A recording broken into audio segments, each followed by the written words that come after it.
पत्रकार मित्रों ने नमस्ते। उपस्थित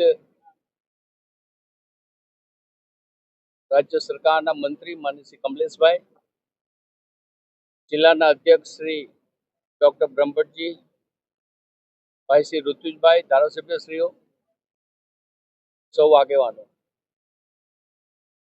સમગ્ર દેશ અને ગુજરાતના સપૂત દેશના વડાપ્રધાન માનનીય નરેન્દ્રભાઈ મોદીએ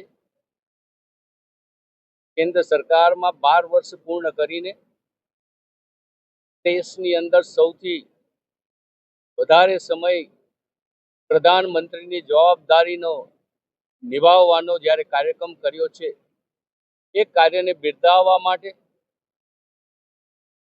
કેન્દ્ર સરકાર અને ગુજરાત સરકારની યોજનાઓ જન જન સુધી પહોંચાડવા માટે જનકલ્યાણ, વિકાસ અને વિશ્વાસના નારા સાથે પ્રત્યેક જિલ્લાઓમાં પ્રકારના સંમેલનો યોજવામાં આવી રહ્યા છે.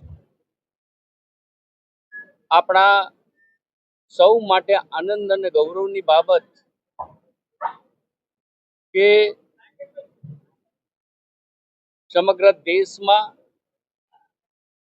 અને દુનિયામાં માનનીય નરેન્દ્રભાઈ મોદીએ ભારતની છબીને જે ઉજળી કરીને બતાવી છે, વિશ્વના નકશા ઉપર ભારતને એક આગવા સ્વરૂપમાં જ્યારે મૂક્યું છે અને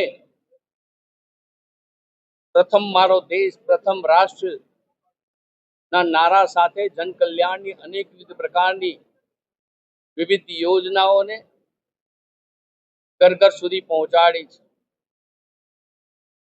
મૂળમાં મંત્ર વિચારને લઈને, પંડિત દીનદયાલજીના કાર્યને લઈને, ચલો જલાએ દીપ વહાં જહાં અભી ભી અંધેરા હૈ, અંતિમ હરોળના વ્યક્તિ સુધી વિકાસને પહોંચાડવાનું કાર્ય કર્યું છે.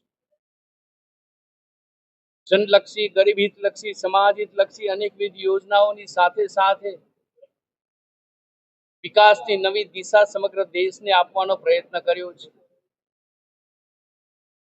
વિશ્વમાં પણ 33 દેશોમાં એ દેશનું સર્વોચ્ચ સન્માન મેળવનાર ભારતના પ્રથમ વડાપ્રધાન છે. અને આવું દેશ અને દુનિયામાં જ્યારે એમનું સન્માન થતું હોય, ત્યારે ભારતના પ્રત્યેક નાગરિકને એક હર્ષ અને આનંદની લાગણી અનુભવ થતો હોય છે. માનનીય નરેન્દ્રભાઈ મોદીએ પ્રત્યેક વ્યક્તિનો વિશ્વાસ પ્રાપ્ત કર્યો છે, પ્રત્યેક સમાજનો વિશ્વાસ પ્રાપ્ત કર્યો છે. ખેડૂત હોય, યુવા હોય, મહિલા હોય, પ્રત્યેક વ્યક્તિ પ્રત્યે કોઈને કોઈ પ્રકારની રાજ્ય સરકારની યોજનાઓ મૂકીને, કેન્દ્ર સરકારની યોજનાઓ મૂકીને એ યોજનાઓ જે તે વ્યક્તિને સ્વાવલંબી બનાવે, ગરીબી રેખામાંથી બહાર આવે. દેશમાં 25 કરોડ કરતા વધારે કુટુંબો કોઈ ગરીબી રેખામાંથી બહાર આવે એ કોઈ નાની સૂની ઘટના નથી. જ્યારે દેશના આત્મસન્માનનો પ્રશ્ન આવે ત્યારે સિંદૂરની સૈનિકોની એક આગવા પ્રકારની લડતની બાબત હોય કે કોઈ પણ પ્રકારની દેશ ઉપર થતી હરકતોનો જવાબ આપવા માટેનો પ્રશ્ન હોય, દેશની સુરક્ષાને પ્રથમ પ્રાધાન્ય આપવામાં આવ્યું છે. સમગ્ર દુનિયા અનેકવિધ પ્રશ્નોથી ઝઝૂમી રહી છે, ત્યારે માનનીય નરેન્દ્રભાઈ મોદીએ દેશના વિકાસને અગ્રિમ હરોળમાં લઈ જવા માટેનો પ્રયત્ન કર્યો છે. અને એનું જો મુખ્ય કોઈ ઉદાહરણ હોય તો દુનિયાના સૌથી સુખી દેશો પણ જીડીપીમાં પાછળ રહી ગયા છે, ત્યારે ભારતનો જીડીપી આવા સંઘર્ષના સમયે પણ 7.2% પ્રાપ્ત કરીને દુનિયાને બતાવ્યું છે કે વિકાસની નવી ઊંચાઈઓ સુધી ભારત પહોંચવા માટે સક્ષમ છે. મિત્રો, ગણાવવા જઈએ તો અનેકવિધ પ્રકારના કાર્યો છે, અનેકવિધ પ્રકારની નવી દિશાઓ છે. આપણી રાષ્ટ્રીય સાંસ્કૃતિક ધાર્મિક ધરોહરને ઉજાગર કરવાનું કામ કર્યું છે. આમાં અનેકવિધ પ્રશ્નો માટે દેશને ગૌરવ અપાવવાનું કાર્ય કર્યું છે.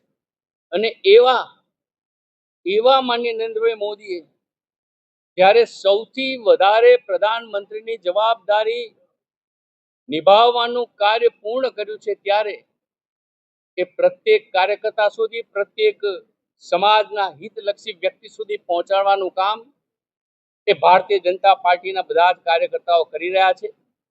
ગુજરાત ગૌરવ અનુભવે છે.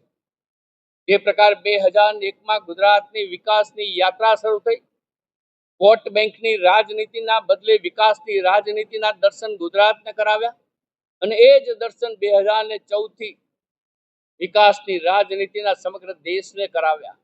અને એના માટે વિશ્વાસ કોને કહી શકાય?